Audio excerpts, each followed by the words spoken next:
Hey guys, welcome to the Liberal Hive Mind, a channel solely focused on exposing the abundant hypocrisy of the left. Now, it's been a really long time since we've spoken about Kyle Rittenhouse. The events unfolded more than a year ago, and we covered it extensively at the time. I mean, every single camera angle. We delved into the criminal records of all the individuals involved, all the lies, the partisanship, and with over a year to have the whole thing sit in my mind, my perspective has not changed even a bit. In my opinion, this is a clear case of self-defense, but of course, considering how politically charged this whole thing is, it was never going to be a clear-cut case. I mean, the fact that they charged him in the first place, given all of the video evidence that clearly showed that Kyle Rittenhouse was on the defensive since the start, given all the media malpractice, all of the propaganda, the lies, and try to throw the book at him and just throw his entire life away for partisan reason. Well, you might have thought that initially before the actual trial, but now after a week of following this extensively, I am here to report to you guys that the defense is absolutely crushing it, and not to make a prediction or anything, but it really is looking like we're headed towards the direction of a not guilty verdict. So let me update you guys on everything. This whole thing has been an absolute disaster for the prosecution team. But before we get into any of it, please make sure to leave a like, a comment, subscribe, share the video as much as possible. We are still shadow banned by the YouTube algorithm, hidden from non-subscribed viewers. And with that out of the way, let's roll the tape. Alright folks, so usually we'll try to build up to the climax, but in this case, I told you guys it's been a disaster for the prosecution. Let me just show you guys exactly what I'm talking about. I usually tell people I'm going to steal something when I steal it.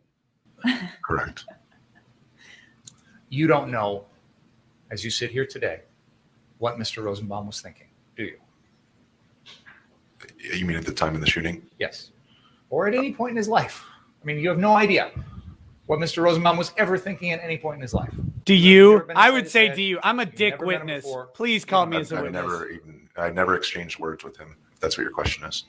So your interpretation of what he was trying to do or what he was intending to do or anything along those lines is complete guesswork, isn't it? Well, he said "F you," and then he reached for the weapon. I mean, folks, this prosecutor was trying to seem slick. He thought his line of questioning was absolutely on point, but he set a trap and then walked right into it. The revelations in this case have been absolutely incredible. That was just one of the witnesses. Here is another. And I stepped in and told everybody, chill out, calm down, stop doing that. I turned and had an exchange with one of the protesters, and I kind of explained to that protester, hey, you know, I get what you're trying to do, but like not this. And when I turned around, Rosenbaum was right there in front of my face, yelling and screaming, and I said, dude, back up, just chill. I don't know what your problem is. And he goes, you know what, if I catch any of you guys alone tonight, I'm gonna kill you. And he said that to you? Correct. Did he say that to the defendant as well? The defendant was there, so yes. So prior to the events, Mr. Rosenbaum threatened to end Kyle Rittenhouse and those that he was associated with. That, my friends, that witness testimony is going to completely change the way that the jury is looking at Rosenbaum. That is going to change the entire outlook of this case. And something they are definitely not happy with is the judge in this case, who is being completely fair instead of politically motivated. And let's just say Democrats are not so happy about it. You know how we can gauge Democrat panic? Just click on a TYT video and take a look at how they're reacting. Now, as he stands trial, we're getting word regarding the judge's behavior and his ground rules. The trial is set to begin next week, but the judge has set ground rules. This is Circuit Judge Bruce Schroeder, who says that the individuals who were shot and killed cannot be referred to as victims. However, they can be referred to as looters, rioters, and arsonists. Okay, but wait. So calling the victims who are dead and indisputably victims, the actual term is loaded, but calling them rioters when you haven't even presented any evidence that they were rioters is not loaded? Calling them arsonists and there's not a shred of evidence that they started any fires is not loaded? Calling them looters when you don't even have any evidence of that is not loaded? Nah, look. Now, I can't believe that I have to explain this stuff, but obviously, political brownie points are more important to lefties than actual justice. But what Jenk said over there, that there was no evidence that they're rioters, I mean, first off, they were at a riot burning trash cans. I wouldn't exactly call it a lack of evidence per se, but in order for the defense team to do their job, it is pertinent information, not to mention the criminal records and criminal pasts of the individuals who chased after Rittenhouse in the first place. However, calling those individuals victims is way, way, way out of line, because the entire point of this trial is for the prosecution team to prove that they were in fact victims rather than aggressors. That's the entire point. So then if you start calling them victims, it completely warps the whole thing and makes it unjust. And it's just crazy the way these Democrats are totally willing to throw a child's life away, to completely disregard all evidence that clearly proves that he was on the defensive the entire time, to ignore the evidence that he was shot at first, and to push this idea that he went there with the intention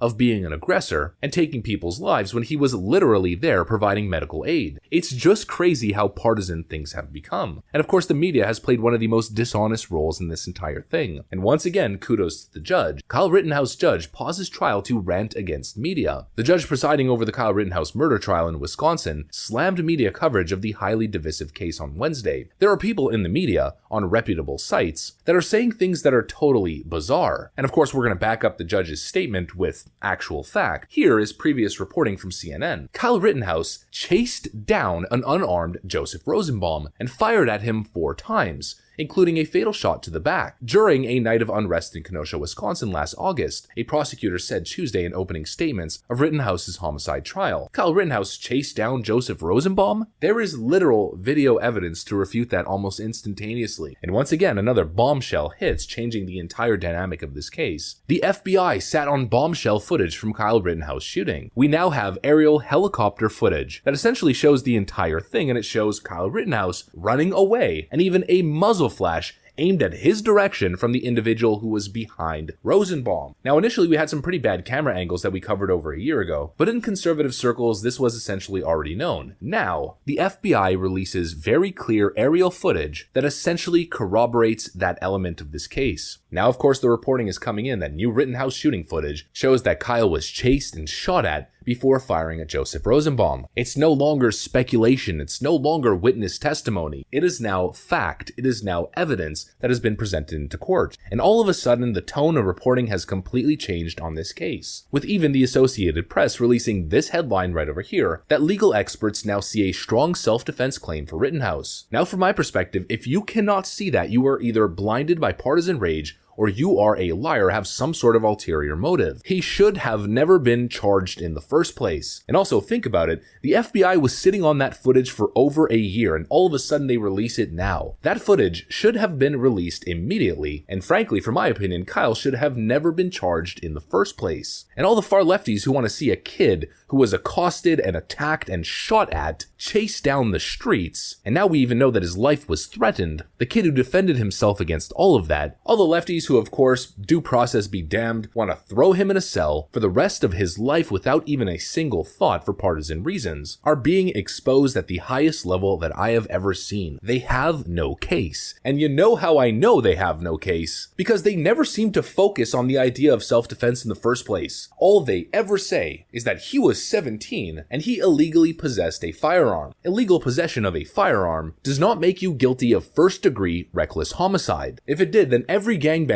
who's ever been picked up with an illegal firearm, I guess from that logic, should now be charged with reckless homicide. It's absolutely unjust, and it just goes to show it follows the exact same trend. That Democrats don't care about due process, they only care about political sides, and they have a track record of wanting to imprison their political opponents. It's all politics for them. They don't care about the context, the evidence. We saw that clearly with the whole Russiagate thing, and their endless attempts to unlawfully imprison Donald Trump and his associates. To the gulags meme when we talk about leftist authoritarians has gone from meme, from joke, from hyperbole to literal. That's what I got for you guys though. If you enjoyed the video, please make sure to leave a like, a comment, subscribe. Of course, share it as much as possible. I'm gonna get back to work. I want to thank you for watching, and I'll see you on the next one.